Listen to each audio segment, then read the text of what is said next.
Čaute včelári, pozdravujem z Oravy, nadmorská výška 700 metrov. Včera po 3 týždňoch sa robila prehliadka, 3 týždne som bol mimo, takže nebolo kedy skôr. Čo sa týka, pred 3 týždňami som pridával Ečkové medníky, dával som tam iba medzistienky, dneska už medzistienky vystavané, dokonca niektorých už sú plné medníky, takže tie Ečkové sú plné. Takže včera som im pridával druhý Ečkový nadstavok, nakoľko ešte to nie je zaviečkované, doprv to iba viečkujú, nie je to ani z 2/3 zaviečkované, ani z 1/3, dá sa povedať. Takže ešte budem musieť počkať nejaký týždeň, dva, potom spravíme skúšku veľkosti medu a budeme vytáčať, lebo môže sa stať, že príde nejaké, hoci teraz zase pekne nejaké ochladenie. No znáška je momentálne teraz upáva, o chvíľku pôjde javor, takže včely idú, nakoľko teraz bolo 4 dní zima, tak ani vôbec nelietali.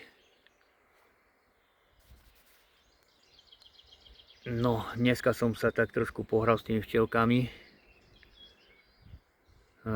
Prelarvoval som si na matky. Robil som si sériu. S tým, že som vybral 2 plodové plasty s otvoreným plodom. Dal som ich hore do medníka a nalarvil som látku, ktorú som potom dal medzi tie plodové plasty. A matky pre seba iba, takže nič moc, 13 matiek som nalarvil, uvidíme ako to dopadne teda, lebo zatiaľ som to ešte nerobil, je to prvýkrát, takže uvidíme čo z toho bude. Po 3 dňoch sa pozrieme, či natiahli, no už aj zajtra by sa dalo, ale pozrieme sa po 3 dňoch v piatok, lebo zajtra idem preč, takže v piatok sa pozrieme, čo natiahli. Počasie nádherné, teplo, konečne po tých zimných dňoch hlásia oteplovanie, ďalší týždeň, 2, takže včielky si pôjdu svoje. Ako som už sľúbil, chcel som podrobne natáčať všetko, čo budem robiť, ale nedá sa mi to. Obdivujem včelárov, ktorí to dokážu takto spraviť, že aj točia, aj to, nakoľko ono práce s tými včelami, treba to rýchlo všetko robiť, lebo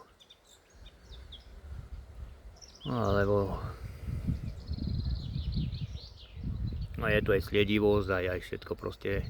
Hoci teraz vrajme znáška, teraz hrabovka moc nehrozí, ale keď ten medník položíte mimo plodisko a za chvíľu sa tam začnú naťahovať ďalšie včely a chceli by z toho niečo utrhnúť, takže všetko je to také rýchle. Nakoľko nemám kameramana, tak to nerobím tak, ako som to sľúbil. Možno, že príde na budúci rok, tento rok určite to asi nebude, lebo mám aj prácu turnusovú a keď prídem domov, tak sa musím postarať o tie včely. No takže takto. Niekoho, ale manželka chodí takisto každý deň do práce od rána do večera, takže je to ťažké proste.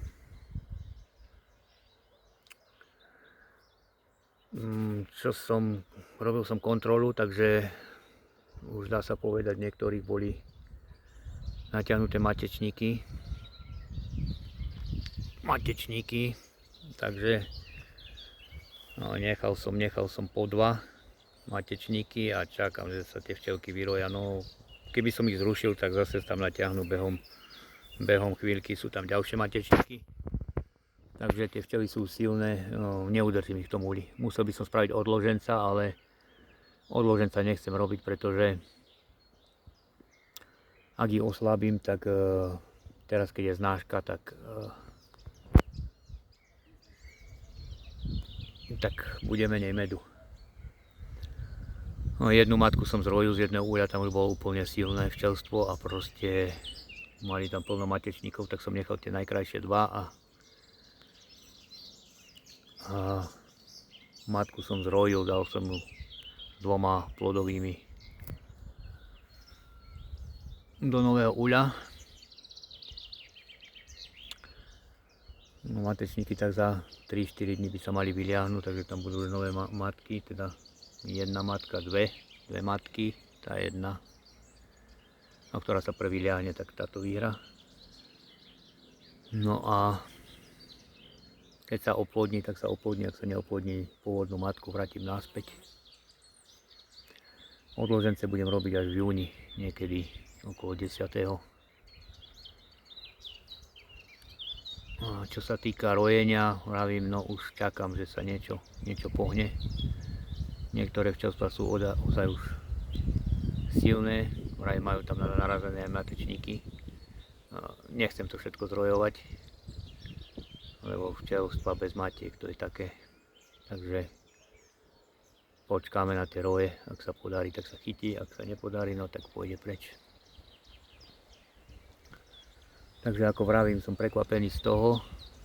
Tento rok vyzerá sľubne, uvidíme čo bude, lebo medničky sú plné. Takže počkáme, nech to trošku vysúšia a mohli by sme to začať točiť. Vytáčať teda. A čo sa týka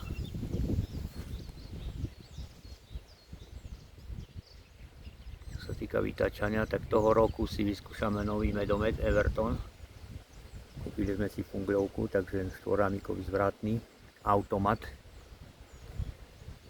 Takže uvidíme, čo to bude. Zatiaľ sme točiť na dvojramikovom, ale tohto roku hádam bude čo točiť, lebo minulého to bolo dosť aj na ten dvojramikový teda. Takže uvidíme. Vravím, ruch je tu ukrutný, včielky si svoje idú. Takže toto je stanovisko 2 a jednotka, ešte stanovisko je dole vo včeline. Ale tam máme už iba 2 rodinky. No uvidíme. Takže prajem všetkým včelárom, nech sa im darí. Hlavne, aby toho medu bolo. A základ je udržať si včely teda v kondícii. No, nech sa nás choroby vyvarujú a uvidíme, čo bude ďalej.